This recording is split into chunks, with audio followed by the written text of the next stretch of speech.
If you're keeping count, 9 times now, 9 times the Senate Democrats have voted to keep the government closed. All the House Democrats except one voted September 19th to shut it down. So this is 10 total times now that Democrats in Congress have voted to close the government. And we know what that means for real people. We know what it means for our troops and our Border Patrol agents and TSA agents and air traffic controllers and everybody who relies upon services around the country. It's very real. And so today marks yet another day of American families feeling the very real personal and economic strain of this reckless decision that our Democrat colleagues keep making. They want the United States government to remain closed, and they seem not to care about the pain that it's causing. They have offered no plan. They have offered no strategy. They have offered no common sense path forward for ending this situation. And so many of you have asked all of us, how will it end? We have no idea. It's up to the Democrats, and they have to decide it. And judging by their outrageous behavior, the Democrats appear perfectly happy to keep the political theater going while real people suffer. And that's why House Republicans made the responsible decision for our members to spend this week in their districts working for the people. They're helping their constituents. They're helping the American people navigate the mess that the Democrats have created. Staying back to work with our constituents was a decision that we made very thoughtfully, and we made collectively as a group, House Republicans. We have so much of that work to do. That's not some talking point. It's not some strategic tactic. We made that decision out of urgent necessity. So I want to highlight here just this morning, just very briefly, just a couple of examples, a small sample of some of the very important work that House Republicans are doing on the ground right now to help Americans through this difficult time. In the state of Michigan, for example, our members are sitting down with veterans, men and women who risked their lives for our country, and they're struggling now because the services they depend on, health services, for example, have come to a halt thanks to the Schumer shutdown. So in Michigan, our Republicans from the House are there working through those situations. In Texas, many of our Republican colleagues have met with some of our brave Border Patrol agents down on that southern border who are still reporting for duty without a paycheck. In Montana, Congressman Ryan Zinke helped park rangers who are keeping the parks open as best they can for families and travelers, even as they themselves go without a paycheck. Across the Midwest, we have members who are meeting with local and regional airports to hear firsthand how furloughs and blocked paychecks there are hurting the people who keep our skies safe. Really important stuff. In rural communities around the country, Republicans are working hand in hand with their local hospitals to make sure that the $50 billion rural hospital fund that Republicans got signed into law in July 4th is accessed. It reaches the people who need it. And they're doing that work while the Democrats are demanding to kill that essential fund that is in their counterproposal for the CR, one of the many outrageous things they've claimed they want to do.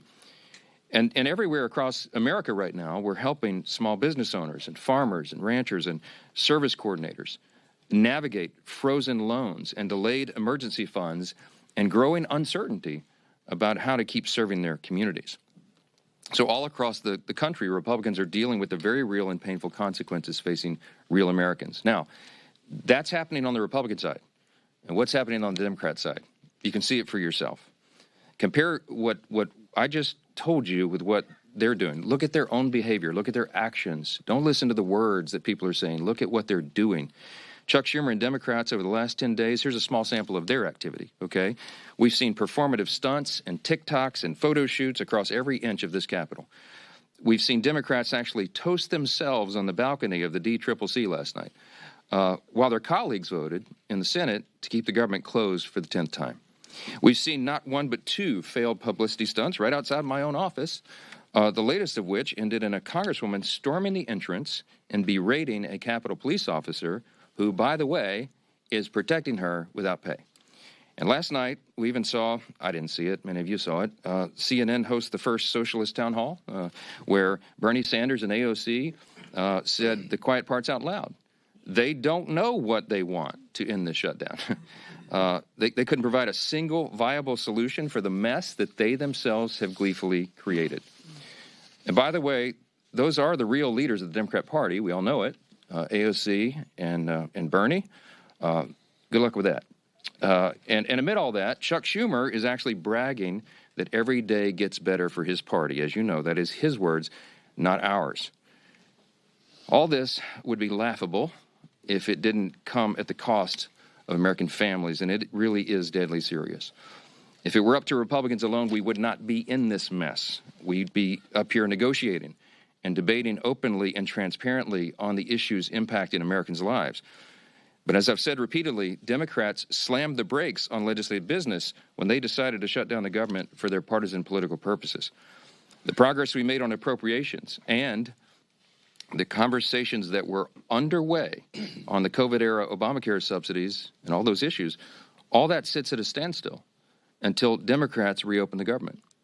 As soon as 5 Senate Democrats come to their senses and break ranks and turn the lights back on, House Republicans are anxious to get back to legislative session and to pick up our unfinished business. We have a lot yet to do.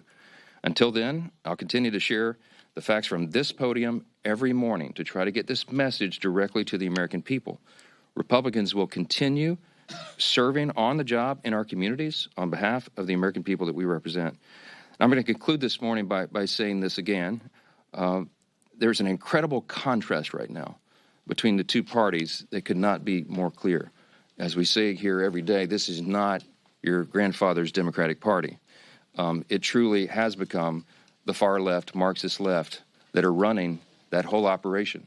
And it has real effects on real people. And I just want you to, I'll highlight again the split screen of what we're seeing.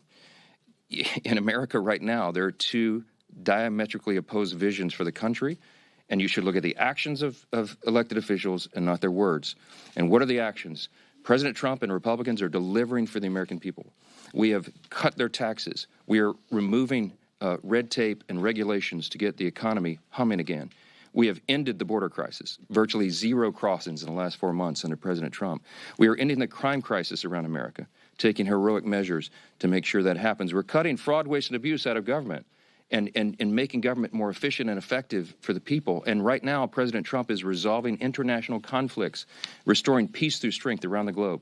That's just a small sampling of what's been done by Republicans in the last 9 months.